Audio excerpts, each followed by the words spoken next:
Biotechnology and its application. So biotechnology का application क्या क्या है हम देखेंगे। सो एप्लीकेशन में फर्स्ट है, इसमें हम देखते हैं 3 critical research areas. 3 critical research area में फर्स्ट है प्रोवाइडिंग बेस्ट कैटेलिस्ट। कैटेलिस्ट क्या हो सकता है? एंजाइम हो सकता है, नहीं तो एक माइक्रोब हो सकता है। एक सिस्टम रहता है जिस सिस्टम में हम एंजाइम भी देते हैं, माइक्रोब्स भी देते हैं, और उस एंजाइम माइक्रोब्स देने के बाद क्या होता है, एक ऑप्टिमल कंडीशन हम क्रिएट करते हैं। कौन सा? Optimal condition. So optimal condition बच्चों क्या होता है? ऑप्टिमल मतलब सुइटेबल कंडीशन। क्या होता है? सुइटेबल कंडीशन, जो कि एक अच्छा एनवायरनमेंट। अच्छा एनवायरनमेंट क्या होता है? हम पीएच देते हैं, टेम्परेचर, प्रेशर, केमिकल कंपोनेंट, सबको एक बैलेंस में रखते हैं। कितना? बैलेंस में रखते हैं। क्यों? क्योंकि अगर ये कम बेसी होगा तब क्या हो सकता है? एंजाइम नहीं तो माइक्रोब्स खत्म हो सकता है, अर्थात डिस्ट्रॉय हो सकता है। सो इसलिए हमको चाहिए एक ऑप्टिमम कंडीशन देना। नेक्स्ट आता है प्यूरिफिकेशन ऑफ प्रोटीन्स। ये क्रिटिकल रिसर्च थर्ड नंबर क्या है? Purification of protein. हम प्रोटीन को कैसे प्यूरिफाई करते हैं उसके बारे में हम देखेंगे। क्या होता है? प्रोटीन को हम कैसे प्यूरिफाई करते हैं। अगर हम नॉर्मली देखेंगे ब्लड के बारे में, ब्लड में क्या होता है? ब्लड में 2 पार्ट होता है। एक पार्ट में प्लाज्मा होता है, दूसरा में सेल्स होता है। प्लाज्मा में बहुत सारे प्रोटीन्स होते हैं, जैसे कि एल्बुमिन। एल्बुमिन प्रोटीन को हमको अगर एक्सट्रैक्शन करना है तो हमको डाउनस्ट्रीम प्रोसेस में जाना पड़ेगा, और डाउनस्ट्रीम प्रोसेस में जाके हम क्या करेंगे?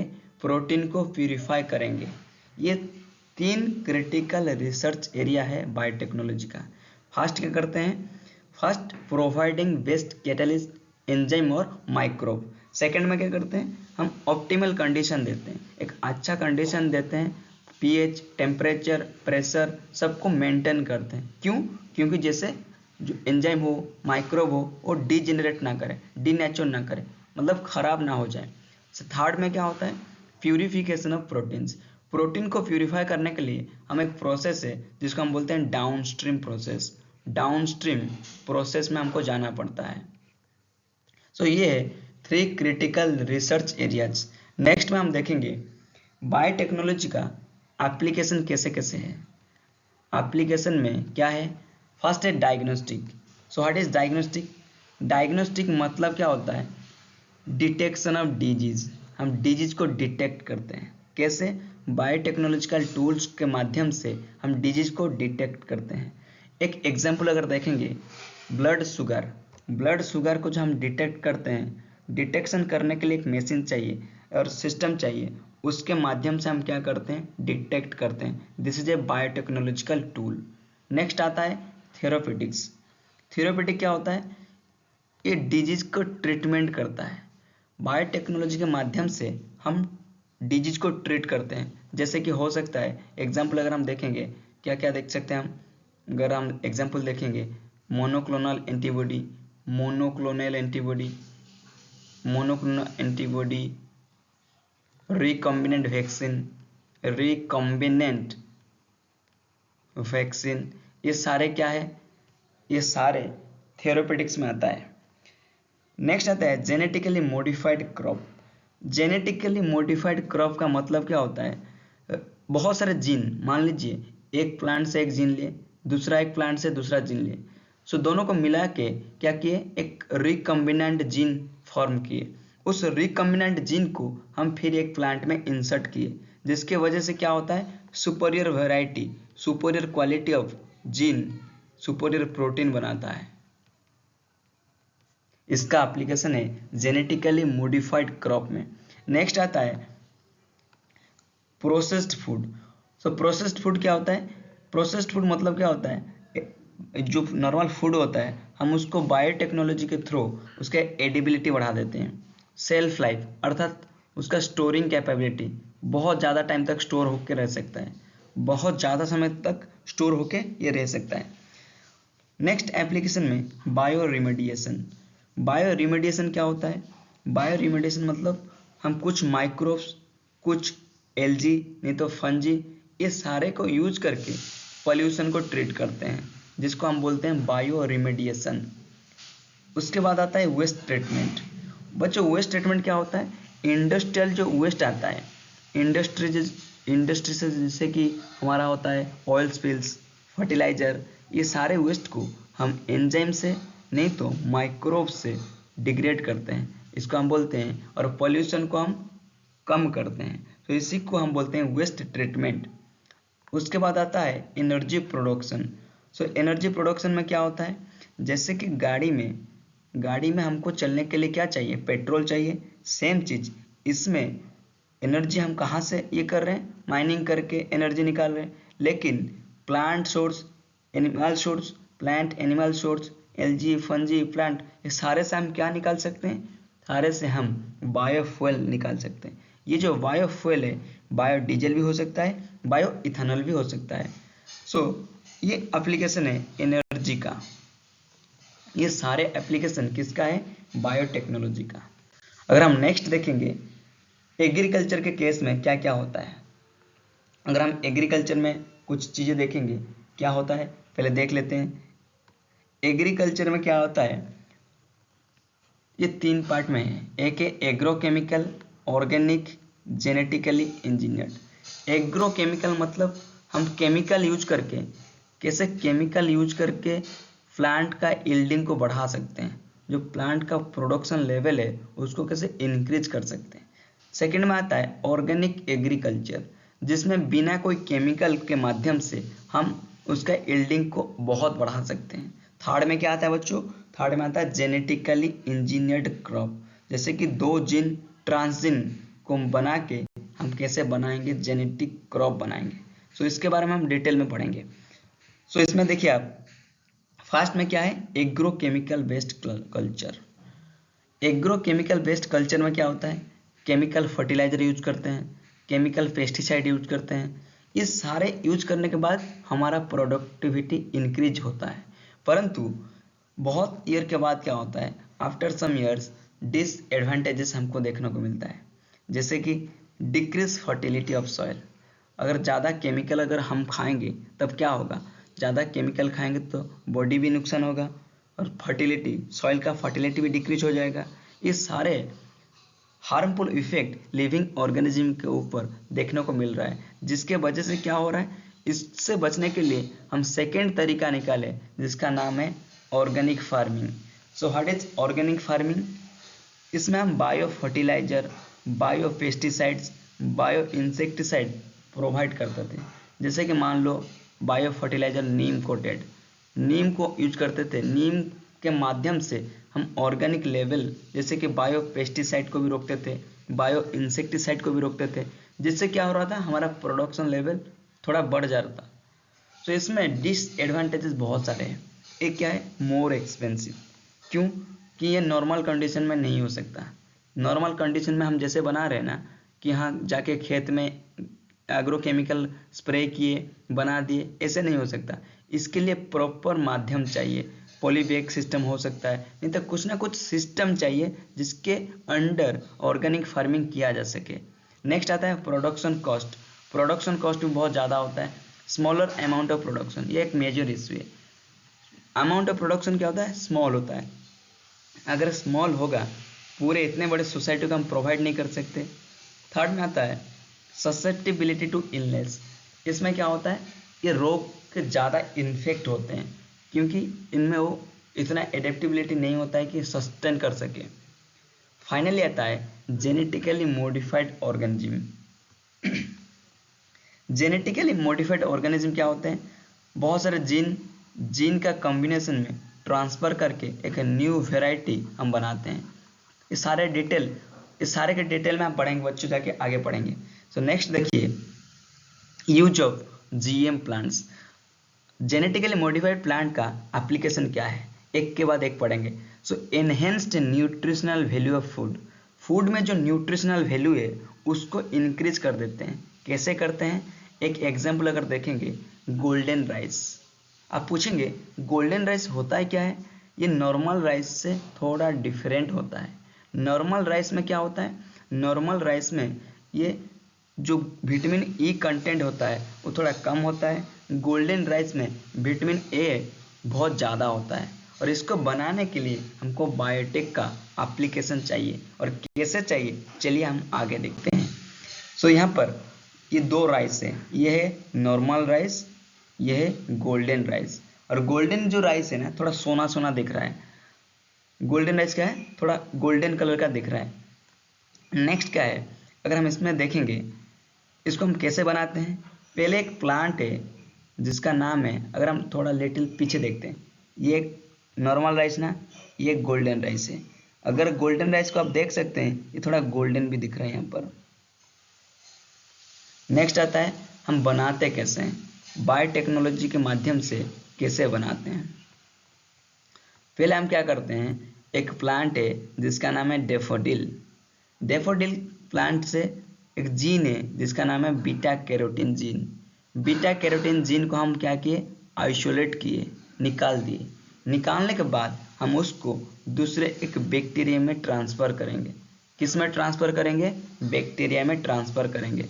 आप देख सकते हैं यहाँ पर जो रेड रेड है, यहाँ पर जो रेड है वो इस जीन का इंटीग्रेशन है। अब जीन क्या है, उस बैक्टीरिया के साथ इंटीग्रेट कर दिया है। इंटीग्रेशन के बाद और इंट्रोडक्शन के बाद इसको उस एगरो बैक्टीरियम जिसमें क्या है, बीटा कैरोटीन जीन है, उसको हम प्लांट के साथ क्रॉस करवाएंगे, नहीं तो प्लांट में इंसर्ट करवाएंगे। जब प्लांट में इंसर्ट करवाएंगे तब क्या होगा, प्लांट प्रोड्यूस करेगा बीटा कैरोटीन जीन। आप पूछेंगे बीटा कैरोटीन जीन होता क्या है। Beta carotene gene rich in vitamin A, ये एक विटामिन ए का डेरिवेटिव है। क्या होता है, नॉर्मली अगर हम समझेंगे, ये विटामिन ए प्रोड्यूस करता है। विटामिन ए कब अब क्या हो गया, फ्रूट्स और गोल्डन राइस में भी हमको विटामिन ए देखने को मिला। समझ में आ गया। पहले हम क्या किए, पहले हम क्या, डैफोडिल के जो बीटा कैरोटीन जीन है उसे आइसोलेट किए। सेकेंड स्टेप में बैक्टीरिया के साथ, प्लाज्मिड के साथ इंटीग्रेट कर दिए। प्लाज्मिड के साथ इंटीग्रेट करने के बाद उस बैक्टीरिया को प्लांट में हम ट्रांसफ़र किए। प्लांट में ट्रांसफ़र करने के बाद प्लांट में, किस प्लांट, राइस प्लांट,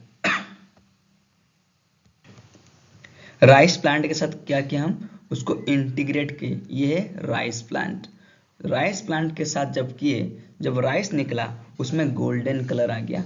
किसके वजह से, बीटा कैरोटीन जीन में। और उसमें बीटा कैरोटीन क्या होता है, ये विटामिन ए का एक डेरिवेटिव होता है, जिसके वजह से गोल्डन राइस में विटामिन ए बढ़ गया। विटामिन ए इम्यूनिटी देता है, बहुत सारे काम जैसे कि नाइट ब्लाइंडनेस, इससे भी बचाता है। बहुत सारे एप्लीकेशन बॉडी में है। सो इसके वजह से, बायोटेक्नोलॉजी के वजह से हम ये कर पाए। नेक्स्ट हम देखते हैं फ्लेवर सेवर टमाटो। इसमें क्या होता है, reduce post harvest losses. So post harvest loss क्या होता है, जब हम मान लीजिए टमाटो लेके खेत से चले आए, लाने के बाद जब स्टोर किए, क्या हुआ, ख़त्म हो गया, जल्दी पक जाता है, राइप हो जाता है। उसे बचाने के लिए हम एक मेथड, बायोटेक्नोलॉजी के माध्यम से एक मेथड निकाल लिए जिसका नाम है फ्लेवर सेवर टमाटो। उसमें हम क्या करते हैं, देखते हैं क्या करते हैं। उसमें जो टमाटो के पास ये अर्ली डिग्रेड हो रहा था, उसमें हम क्या किए, जो राइपनिंग जीन है उसको इनएक्टिव कर दिए। क्या किए, इनएक्टिव कर दिए, काट के निकाल दिए, नहीं तो इनएक्टिव कर दिए। तो जिसके वजह से ये जल्दी पकता नहीं है, और जल्दी पकेगा नहीं, और ये इकोनॉमिकली हमारे लिए अच्छा होगा ना। सो इसीलिए इसको बोलते हैं फ्लेवर सेवर टमाटो। ये एक एप्लीकेशन क्या है, ये एक बायोटेक्नोलॉजी का एप्लीकेशन है।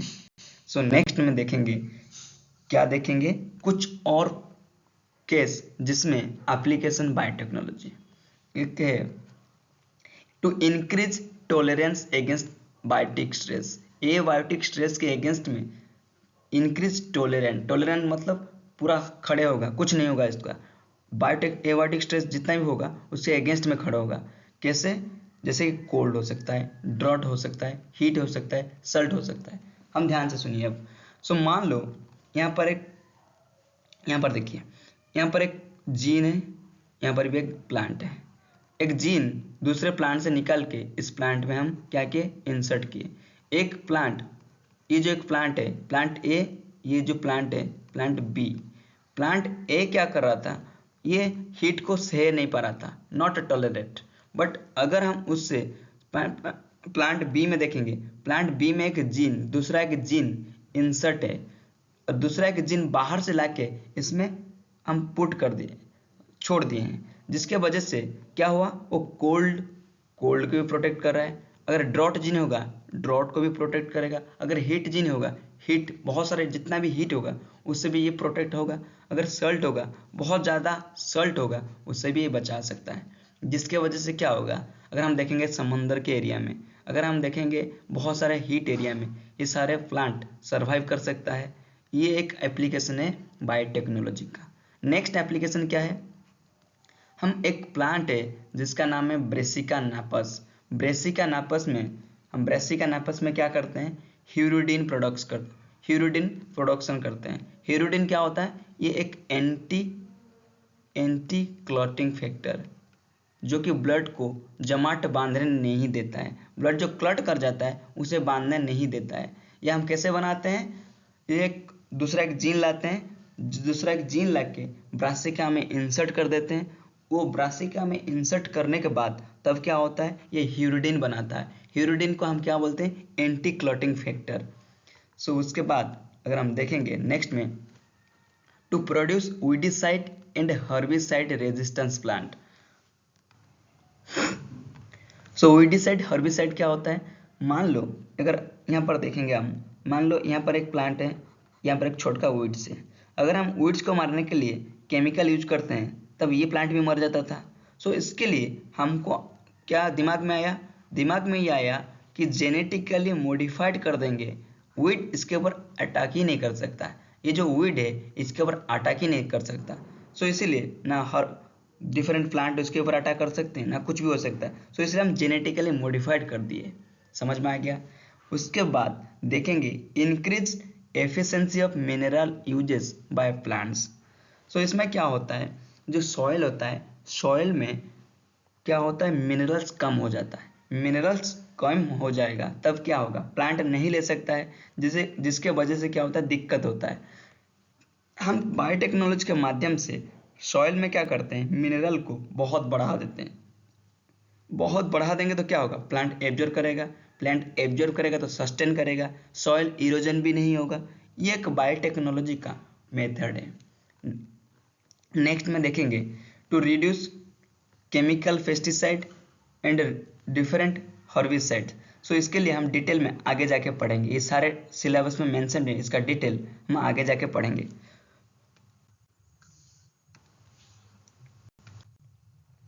फास्ट यहाँ से थोड़ा मजा आ जाएगा, अच्छे से समझिए, बहुत जबरदस्त मजा आएगा। सो पेस्ट रेजिस्टेंस प्लांट क्या होता है, फर्स्ट ये क्या है, application of genetic engineering, application of biotechnology, हम बायोटेक इन एग्रीकल्चर,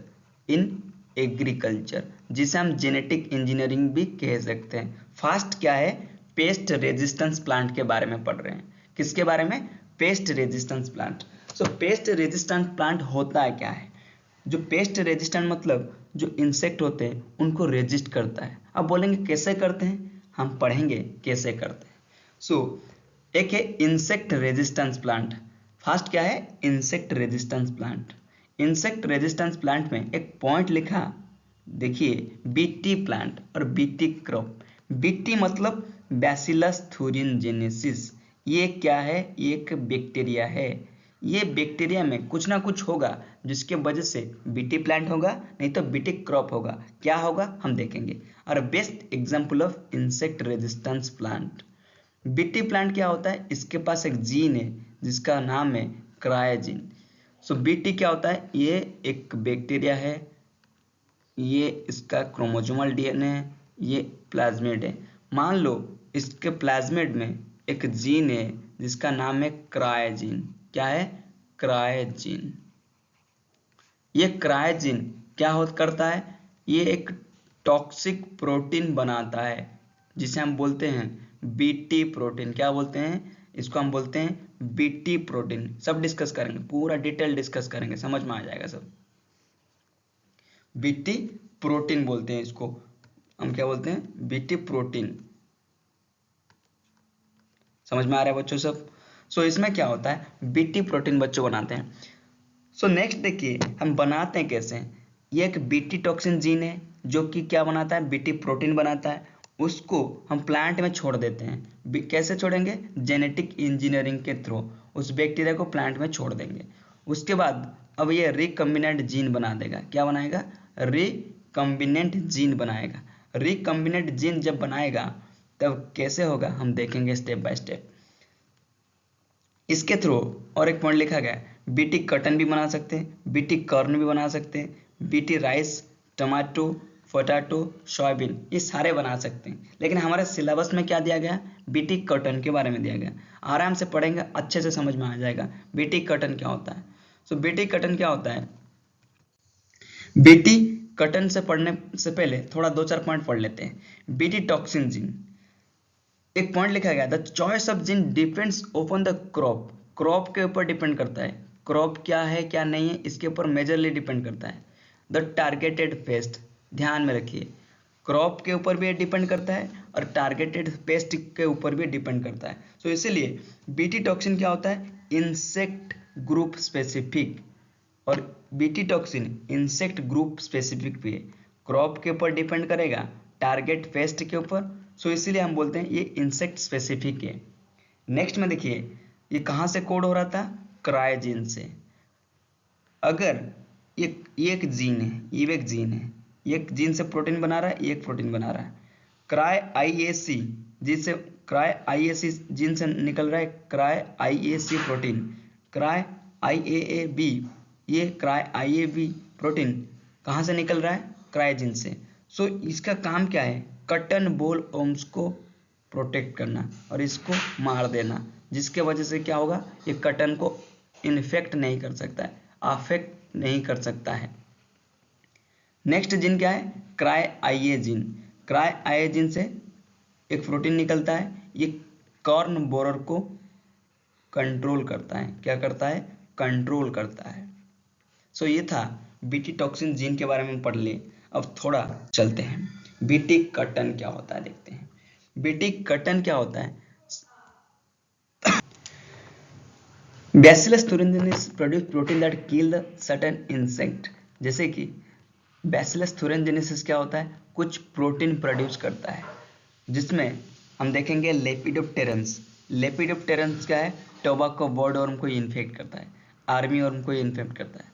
सो लेपिडोप्टेरन्स को हम कंट्रोल करते हैं। कोलियोप्टेरन, कोलियोप्टेरन को हम बैसिलस थुरिनजेनिसिस जो प्रोटीन प्रोड्यूस करता है उससे हम बचाते हैं। डायप्टेरन्स, फ्लाइज, मस्कीटो, इसको भी ये प्रोटेक्ट करता है और कंट्रोल करता है। Protect in sense of control, not protect, control करता है। ये सारे लेपिडोप्टेरन्स, कोलियोप्टेरन्स, डायप्टेरन्स हम कैसे कंट्रोल करते हैं, बैसिलस थुरिनजेनिसिस जो जीन है जो प्रोटीन बनाता है उस प्रोटीन से हम उसको कंट्रोल करते हैं। नेक्स्ट आता है, अगर हम नेक्स्ट देखेंगे बीटी टॉक्सिन जीन के बारे में हम पढ़ लिए हैं। उसके बाद देखते हैं बीटी कटन में कैसे क्या क्या हो रहा है। सो बीटी कटन में क्या हो रहा है बच्चों, देखिए यहाँ पर बैसिलस थुरिनजेनिसिस। बैसिलस थुरिनजेनिसिस क्या था, एक बैक्टीरिया था।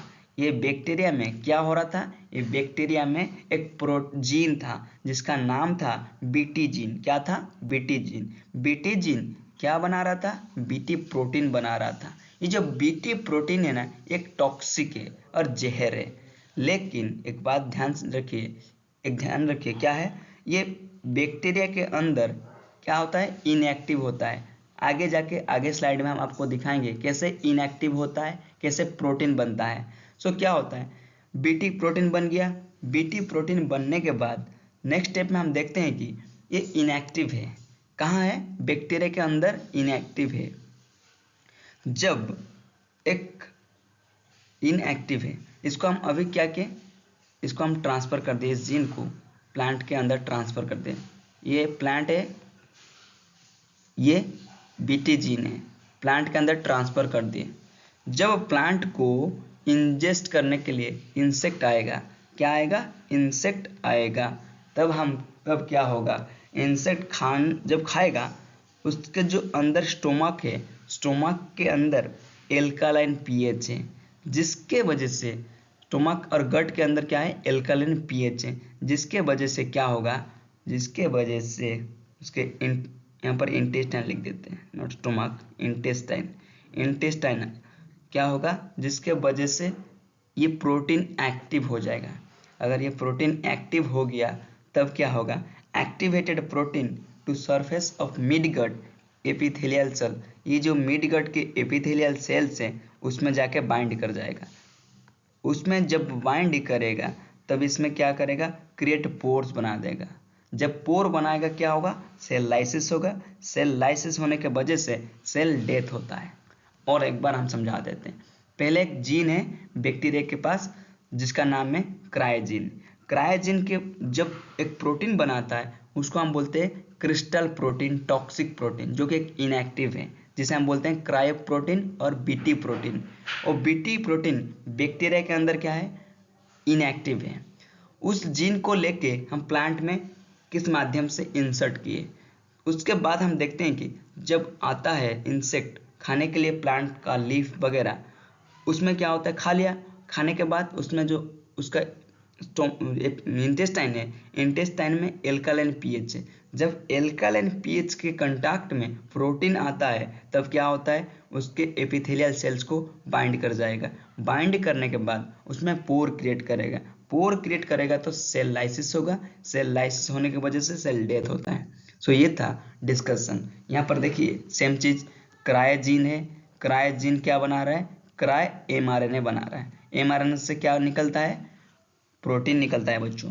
सो ये अभी इनएक्टिव है। उस जीन को हम क्या किए, ट्रांसफर किए, किस में, प्लांट में ट्रांसफर किए। अब आएगा,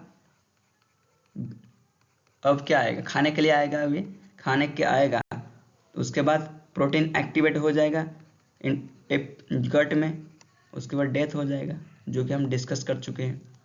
नेक्स्ट देखते हैं, निमाटोड रेजिस्टेंस प्लांट। ये हम किसके बारे में पढ़ाई कर रहे हैं, अभी पढ़ाई कर रहे हैं पेस्ट रेजिस्टेंस। पेस्ट रेजिस्टेंस में रेजिस्टेंट प्लांट में सेकेंड एग्जाम्पल क्या है, सेकेंड एग्जाम्पल है निमाटोड रेजिस्टेंस प्लांट।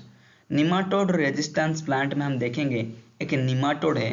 निमाटोड होता है क्या है, पहले निमाटोड होता है, अगर हम डायग्राम में देखेंगे, ये जो देखे ना शेप वगैरह ऐसे ऐसे, रुक जाइए थोड़ा, इसको हम इरेज कर देते हैं, पतला करके बनाते हैं। ये देखेंगे कुर्मी जिसे बोलते हैं हिंदी में, ये ऐसे जो होता है इसे हम बोलते हैं निमाटोड। प्लैटीहेल्मिन्थेस, नेमेटोहेल्मिन्थेस, ये सारे क्या होता है, एक निमाटोड है। निमाटोड क्या होता है, एक एग्जाम्पल है मिलो आइडोजिन इनकॉग्निटा। ये मिलो आइडोजिन इनकॉग्निटा इन्फेक्ट करता है किसको, एक रूट को। किसका रूट है, टोबाको का रूट। टोबाको का रूट को ये मिलो आइडोजिन इनकॉग्निटा इन्फेक्ट करता है, जिसके वजह से क्या होता है, इसका जो यील्डिंग है, जो प्रोडक्शन है, प्रोडक्शन क्या होता है, घट जाता है, रिडक्शन हो जाता है और रिड्यूस हो जाता है। सो इससे बचने के लिए एक टेक्नोलॉजी माध्यम, बायोटेक्नोलॉजी के माध्यम से एक टेक्नोलॉजी डिस्कवर किया गया जिसका नाम है RNA interference. So what is RNA interference, जिसके बारे में हम डिटेल में देखेंगे। सो नेक्स्ट क्या आता है, RNA i is a process of gene silencing. RNA i को हम क्यों यूज करते हैं, इसको हम यूज करते हैं जीन को साइलेंस करने के लिए। जीन साइलेंस मतलब क्या है, अगर जीन काम करेगा प्रोटीन बनेगा ना, अगर नहीं काम करेगा प्रोटीन नहीं बनेगा। सो प्रोटीन नहीं बनेगा, ऑर्गेनिज्म मर जाएगा। सो इसीलिए हम देखेंगे कैसे, सेम चीज, अगर प्रोटीन नहीं काम करेगा निमाटोड भी मर जाएगा। इसको हम कैसे करते हैं पढ़ेंगे आगे एक एक। आरएनए आई जो होता है ना, कहाँ होता है, all eukaryotic organism. RNA i takes place in all eukaryotic organism as a method of cellular defence. So इसका मेन काम क्या होता है, सेलुलर डिफेंस में हेल्प करता है। ये डिफेंस में हेल्प करता है। जितना भी यूकैरियोटिक ऑर्गेनिज्म है सारे में ये हमको देखने को मिलता है। सो ये था हमारा निमाटोड रेजिस्टेंस प्लांट के बारे में। थोड़ा इसके आगे जाके हम देखते हैं आरएनए आई के माध्यम से हम कैसे काम करेंगे। सो इसमें देखिए, तो बच्चों हम यहाँ पर क्या देखेंगे, यहाँ पर हम देखेंगे कि हम आर्टिफिशियली 2 जीन बनाए। क्या बनाए, 2 जीन बनाए। क्यों बनाए, निमाटोड को टारगेट करेंगे। निमाटोड को क्यों टारगेट करेंगे? इसीलिए करेंगे कि निमाटोड को हमको मारना है। कैसे मारना है? RNAi के माध्यम से। सब अब देखिए, ये एक जीन 1 बना लिए, ये एक जीन 2 बना लिए। जीन 1 जीन 2, हमको पता है एक जीन बनने के लिए जीन में 3 पार्ट होता है। एक होता है प्रमोटर, एक होता है स्ट्रक्चरल, दूसरा है टर्मिनेटर। सो इसमें क्या होता है? Promoter, terminator, structural gene. Structural gene से क्या बनता है? RNA बनता है। इस पार्ट से RNA बनता है। सब दो जीन 1 जीन 2 बना लिए। जीन 1 को हम बोले एंटीसेंस, जिसमें आप देख सकते हैं प्रोमोटर आगे है। जीन 2 का हम क्या बोले? सेंस, जिसमें टर्मिनेटर आगे है, प्रोमोटर पीछे है। अब दोनों में mRNA बन गया। जीन से ट्रांसक्रिप्शन के माध्यम से mRNA बन गया, दोनों में mRNA बन गया। mRNA बनने के बाद हम एगरोबैक्टीरियम के माध्यम से उसको छोड़ेंगे, किसमें? निमाटोड में। एगरोबैक्टीरियम क्या है? वेक्टर है। उसको छोड़ेंगे निमाटोड में। जब छोड़ेंगे, अब दोनों कंप्लीमेंटरिटी शो करेगा। कंप्लीमेंटरिटी मतलब दोनों बांध जाएंगे, बांध लेंगे, अपने आप को बांध लेंगे। कंप्लीमेंटरिटी शो करके बांध लेंगे, जिसके वजह से सिंगल स्टैंडर्ड RNA अब बन गया डबल स्टैंडर्ड RNA। यही डबल स्टैंडर्ड RNA अब क्या होगा? ये siRNA डुप्लेक्स बनाएगा। जब siRNA डुप्लेक्स बनाएगा, तब उसके बाद क्या होगा? उसके बाद उसके कट होगा, एक एंजाइम आके इसको कट करता है। कट करने के बाद सिंगल स्टैंडर्ड में कन्वर्ट कर देगा। सिंगल स्टैंडर्ड में कन्वर्ट करने के बाद ये जाके निमाटोड का पास जो होता है, निमाटोड mRNA, निमाटोड के पास भी mRNA है। निमाटोड mRNA मान लो ये है, निमाटोड mRNA क्या है? ये है। निमाटोड mRNA के साथ जाके ये कॉम्प्लीमेंटरिटी शो करेगा और बाइंड कर जाएगा। बाइंड करने के बाद ये कट करेगा, यहाँ पर आप देख सकते हैं कट कर देगा। अगर कट कर देगा तो प्रोटीन बनने के लिए नहीं जा सकता है। अगर प्रोटीन के लिए नहीं जा सकता है, तब क्या होगा? निमाटोड खत्म हो जाएगा। अगर प्रोटीन बनेगा ही नहीं, तब कैसे रहेगा? समझ में आ गया? अगर स्पीडली हम समझेंगे, जीन 1 जीन 2 था, टारगेट हम किए, टारगेट जीन बनाए, एक एंटीसेंस बनाए, एक सेंस बनाए। उसको हम एगरोबैक्टीरियम में ट्रांसफ़र किए। एगरोबैक्टीरियम में ट्रांसफ़र करने के बाद 2 mRNA डबल स्टैंडर्ड RNA बना दिए। उसके बाद डबल स्टैंडर्ड RNA डाइसर के माध्यम से कट हुआ। कट होने के बाद स्पेसिफिक कंपोनेंट में छोटा बन गया, ऐसा ही मतलब स्मॉल बना दिए। उसके बाद हम क्या किए? उसके बाद उसको सिंगल स्टैंडर्ड में कट किए, एक एंजाइम में जिसका नाम है रिस्क। उस सिंगल स्टैंडर्ड RNA को हम क्या करेंगे? अब mRNA के साथ ऐड करेंगे। mRNA के साथ जब ऐड करेंगे, तब ये बनाएगा, RNA को कट कर देगा। कट करने के बाद प्रोटीन नहीं बनेगा, नो प्रोटीन, नेमाटोड खत्म। ये था, इसके बारे में हम डिटेल में पढ़ लिए। सेम चीज जो बताएगा, सेम चीज यहाँ पर थ्योरी में लिखा गया है। अब देखिए, application of biotechnology in medicine, ये सब मोस्ट इंपॉर्टेंट है। बहुत ही मजा आएगा, आराम से सुनिए, ध्यान से, समझ में सब कुछ आ जाएगा। इसमें क्या होता है बेटा? देखिए यहाँ पर, eight present 30 recombinant therapeutics. Therapeutic मतलब क्या होता है? ट्रीटमेंट। थेरेपेटिक मतलब क्या होता है? ट्रीटमेंट करना। किसका?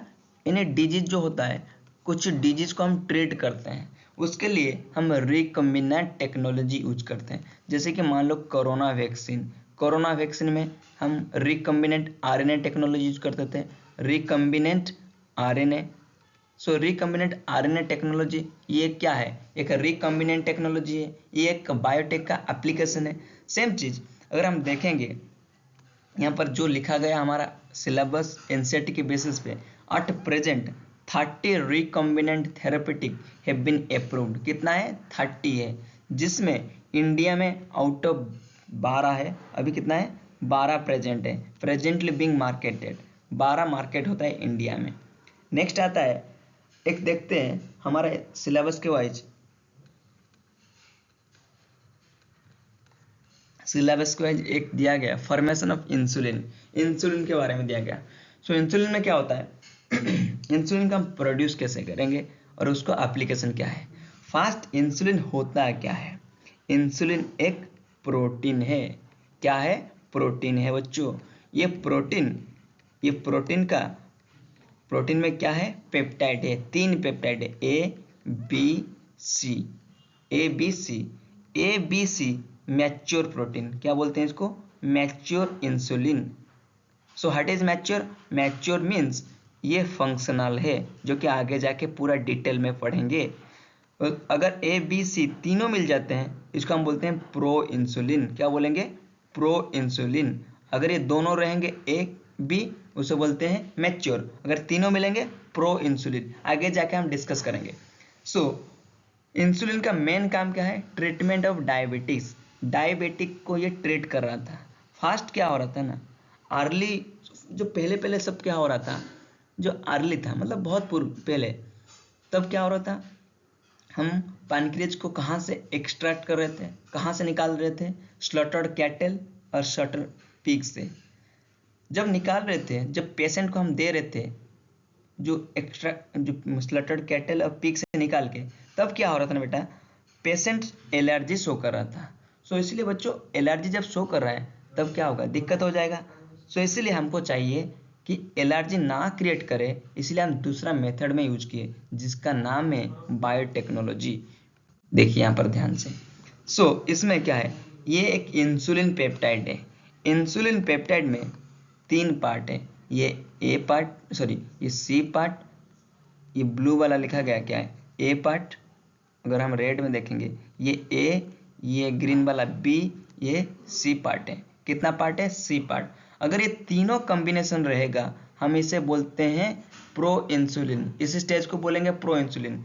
जब ये सी पेप्टाइड को हम काट के निकाल देंगे, किसको, सी को कट कर दिए और निकाल दिए, किससे, ए एंड बी से, और ए बी को हम जोड़ दिए, किससे, डाइसल्फाइड बॉन्ड से। उसको हम बोलते हैं, क्या बोलते हैं, मैच्योर इंसुलिन। इसे हम बोल सकते हैं मैच्योर इंसुलिन। अर्थात ये ही फंक्शनल है, ये एक पेप्टाइड है। पेप्टाइड मतलब 10 और मोर देन 10। अगर हम एनसीईआरटी के बेसिस पे देखेंगे, कितना होगा, 10 अमीनो एसिड। 10 अमीनो एसिड से ज़्यादा होगा तो हम बोलेंगे उसको पेप्टाइड। अगर हम देखेंगे national human genome research institute के बेसिस पे, मोर देन 51 अमीनो एसिड अगर अटैच होंगे, तब हम बोलते हैं मोर देन 51, हम बोलते हैं ये एक पेप्टाइड है, जिसे हम बोलते हैं पॉलीपेप्टाइड। क्या बोलते हैं, पॉलीपेप्टाइड। सॉरी, पॉलीपेप्टाइड क्या होता है, मोर देन 10 और 51 अकॉर्डिंग टू NHGRA, उसे बोलते हैं पॉलीपेप्टाइड। सो अगर हम देखेंगे यहाँ पर, देखिए इंसुलिन प्रोडक्शन क्यों इतना टफ है। इंसुलिन प्रोडक्शन करना बहुत इजी नहीं है, बहुत टफ है। जो ए बी दोनों को असेंबल, ये जो ए पेप्टाइड बी पेप्टाइड, ये दोनों को असेंबल करना इतना इजी नहीं है। सो इसीलिए ये बहुत टफ था। और कैसे किया गया, पढ़ेंगे। Major challenge to assembled into a mature form. This problem first result by one of American company known as Eli Lilly ने पहले इसका रिसॉल्व किए थे। सो कैसे किए थे हम देखेंगे। पहले क्या हुआ ना, पहले प्लाज्मिड ए था, प्लाज्मिड बी था, दोनों को एक्सट्रैक्ट किए। क्या किए, इंसुलिन में, इंसुलिन ये है पेप्टाइड ए, ये है पेप्टाइड बी, थोड़ा लिख देते हैं समझ में आ जाएगा। पेप्टाइड बी, ये है पेप्टाइड ए, ये है पेप्टाइड बी। दोनों को क्या किया गया, आइसोलेट किया गया। दोनों को आइसोलेट करने के बाद हम क्या किए, प्लाज्मिड में इसको इंसर्टेड कर दिए। प्लाज्मिड में जब इंसर्ट किए, प्लाज्मिड ए प्लाज्मिड बी को हम दोनों को अलग अलग करके जीन में ये किए। जब दोनों में अलग अलग किए, उसके बाद उसको एक बैक्टीरिया में ट्रांसफ़र किए, इसको एक बैक्टीरिया में ट्रांसफ़र किए। दोनों को बैक्टीरिया में ट्रांसफ़र करने के बाद एक्सट्रैक्शन किए, एक्सट्रैक्ट करके दोनों को फिर रीअसेंबल किए। क्या किए, असेंबल किए। Combined by creating disulfide bond to form human insulin. So अगर हम और एक बार देखेंगे, मान लो यहाँ पर एक इंसुलिन था। इंसुलिन को पहले हम क्या किए, इंसुलिन को पहले एक बैक्टीरिया में ट्रांसफ़र किए और एक इंसुलिन को दूसरे बैक्टीरिया में ट्रांसफ़र किए। उससे क्या निकला, उससे निकला कि पेप्टाइड बनाया। पेप्टाइड को हम काट के केवल पेप्टाइड ए को निकाल दिए, दूसरे से पेप्टाइड बी को निकाल दिए। दोनों को क्या किए, एक को पेप्टाइड ए को एक बैक्टीरिया में ट्रांसफर किए, फिर पेप्टाइड बी को दूसरे बैक्टीरिया में ट्रांसफर किए।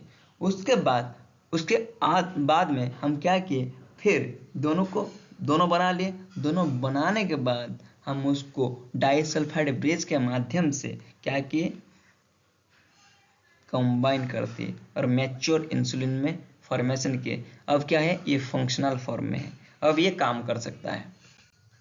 सो ये था इंसुलिन के बारे में। नेक्स्ट देखते हैं जीन थेरेपी। सो जीन थेरेपी क्या होता है? जीन थेरेपी मतलब जीन को हम करेक्ट करते हैं। अगर मान लो ये एक जीन है, जीन में सीक्वेंस होता है ATCG लिख देते हैं। मान लो ये C सीक्वेंस के वजह से कुछ डिजीज प्रोटीन बन रहा है। अगर ये C सीक्वेंस को हम चेंज कर देंगे, C के जगह मान लो कि A ऐड कर देते हैं, प्रोटीन क्या होगा, नॉर्मल हो जाएगा। अगर नॉर्मल होगा तो डिजीज नहीं होगा। सो इसीलिए इसको हम कैसे करेंगे, जीन थेरेपी के माध्यम से करेंगे। और नहीं तो टोटल जीन को भी हम चेंज कर सकते हैं। एक टोटल जीन को रिमूव करके और एक न्यू जीन ऐड कर सकते हैं, जिससे नॉर्मल प्रोटीन बनता है। सो हम देखेंगे एक के बाद। Process of correction of defect gene in an embryo और चाइल्ड और एम्ब्रियो में हम क्या करते हैं, डिफेक्ट जीन जो होता है उसको करेक्ट करते हैं। क्यों चाइल्ड में करते हैं? क्योंकि उस टाइम क्या होता है, मल्टी सेल नहीं बनता है, बहुत सारा सेल नहीं बना होता है। अगर पूरा बहुत सारा इतना सेल बन जाएगा तब हम रिपेयर नहीं कर सकते। अगर कम सेल होगा हम उसमें काम करके रिपेयर कर सकते हैं, लेकिन ज़्यादा हो जाएगा कुछ नहीं कर सकते। सो इसमें देखेंगे genes are inserted into persons cells and tissue to treat a disease. Person के सेल में जीन को हम इंसर्ट करते हैं। मान लो ये एक पर्सन है, इसमें जीन को हम इंसर्ट करते हैं, तब जाके डिजीज को ट्रीट करते हैं। सो नेक्स्ट आता है, इसमें रिसर्च क्या है, fast clinical gene therapy. Fast clinical gene therapy में हम देखेंगे ए 4-year-old girl with adenosine deaminase deficiency. एक 1990 में फास्ट क्लिनिकल रिसर्च हुआ था, किसके ऊपर, जीन थेरेपी के ऊपर। एक 4 साल का बच्चा था जिसमें क्या एब्सेंट था, एडेनोसाइन डीएमिनेज डेफिशिएंसी था। क्या था, एडेनोसाइन डीएमिनेज डेफिशिएंसी था। और एडीए जो इसका मेन काम होता है, एडीए क्या होता है, मेन काम क्या होता है, इम्यूनो सिस्टम फंक्शन। ये कैसे करता है, आगे नेक्स्ट स्लाइड में बच्चों हम देखेंगे ये कैसे करता है। सो नेक्स्ट आता है, this disorder due to the deletion of the gene for a adenosine deaminase। मान लो ये एक एडेनोसाइन डीएमिनेज है, एडीए जीन क्या कर रहा है, एडीए प्रोटीन बना रहा है और एंजाइम बना रहा है। एडीए क्या होता है, एडेनोसाइन डीएमिनेज एक एंजाइम है। सो ये नॉर्मल है। अगर इसमें डिलीशन हो जाएगा तब एडीए नहीं बनेगा, एडीए नहीं बनेगा तो क्या होगा, दिक्कत हो जाएगा। सो इसके बारे में ये बात क्या है। सो व्हाट इज एडीए देख लेते हैं। एडीए क्या होता है, एक एंजाइम है जो कि एक प्यूरिन है। इसका मेन काम है प्यूरिन को मेटाबॉलिज्म करना। सो प्यूरिन कहाँ से आता है, प्यूरिन क्या है, प्यूरिन का एग्जाम्पल है कि एडेनोसाइन कहाँ मिलता है, फूड से मिलता है। ये फूड से जब मिलता है हमारे टिश्यू के पास जाएगा तब इसको मेटाबॉलिज्म जरूरी है। इस प्यूरिन का मेटाबॉलिज्म के लिए और ब्रेकडाउन के लिए क्या चाहिए, मान लीजिए प्यूरिन है, ये प्यूरिन एडेनोसाइन इसको ब्रेक डाउन करना है। ब्रेकडाउन के लिए क्या चाहिए, एडीए चाहिए। एडीए प्यूरिन को ब्रेक डाउन करके किस में कन्वर्ट करेगा, यूरिक एसिड में कन्वर्ट करेगा। कैसे करेगा ये बताएंगे, यूरिक एसिड में कन्वर्ट करता है। और मेन काम इसका क्या है, development and maintenance of the immuno system. Immuno system को ये डेवलपमेंट और मेंटेनेंस करता है। सो यहाँ पर देखिए जो डिस्कस किए थे, एडेनोसाइन क्या बनाता है, इनोसाइन बनाता है। एडेनोसाइन जो एंजाइम इनोसाइन बनाता है, ये इनोसाइन बनाता है। एडेनोसाइन क्या होता है, एडी के प्रेजेंस में, थोड़ा अच्छे से लिख देते हैं, एडीए इनोसाइन बनाता है। इनोसाइन क्या है, एक step of conversion. Adenosine convert हो जाता है एडीए के प्रेजेंस में इनोसाइन। बहुत सारे स्टेप्स के बाद ये कन्वर्ट हो जाता है यूरिक एसिड में। एडेनोसाइन किस में कन्वर्ट होता है, यूरिक एसिड में। तब जाके इम्यूनो सिस्टम करेक्ट सही से बैलेंस रहता है। अगर ये प्रोसेस चलेगा उसके बाद ये एक्सक्रिएट हो जाएगा। लेकिन अगर एडेनोसाइन प्रेजेंट है लेकिन एडीए प्रेजेंट नहीं है, तब एडेनोसाइन इंक्रीज हो जाएगा, क्योंकि ये मेटाबॉलिज्म ब्रेकडाउन नहीं हो पा रहा है। अगर नहीं हो पाएगा, बढ़ जाएगा, तो इसके वजह से क्या हो रहा है, यूरिक एसिड भी फॉर्मेशन नहीं हो रहा है। इसके प्रेजेंस में इम्यूनो सिस्टम गड़बड़ाया जाता है अगर बहुत ज़्यादा हो जाएगा। सो ये था कैसे एडीए डेफिशिएंसी कैसे डिजीज क्रिएट कर रहा है। सो नेक्स्ट हम देखते हैं बहुत सारे मेथड्स है टू क्योर एडीए डेफिशिएंसी। जो मेथड सिलेबस में लिखा गया पहले उसके बारे में देखते हैं। मेन है हमारा लिम्फोसाइट कल्चर, जिसके बारे में देखेंगे। फर्स्ट क्या है, बोन मेरो ट्रांसप्लांटेशन। फर्स्ट क्या है, bone marrow transplantation theory. Next में क्या होता है, एंजाइम रिप्लेसमेंट थेरेपी। और third most important lymphocyte culture. क्या होता है, लिम्फोसाइट कल्चर हम देखेंगे। लिम्फोसाइट कल्चर में क्या होता है, कैसे होता है, सारे डिटेल में हम देखेंगे। फर्स्ट देखिए, बोन मेरो ट्रांसप्लांटेशन थ्योरी। इसमें क्या होता है, हम एक नॉर्मल बच्चे में हेमाटोपोएटिक स्टेम सेल हार्वेस्ट करते हैं। क्या करते हैं, हेमाटोपोएटिक। हेमाटोपोएटिक मतलब blood cell, haematopoietic stem cell. Stem मतलब ऐसे एक सेल है जो कि सारे सेल को दे सकता है। स्टेम सेल एक सेल है जो कि बहुत सारे सेल दे सकता है, सारे सेल दे सकता है। हेमा मीन्स ब्लड, ब्लड के सेल यहाँ हार्वेस्ट किए, उसका यहाँ पर जिसमें क्या है, एडीए है, जिसमें एडीए प्रेजेंट है।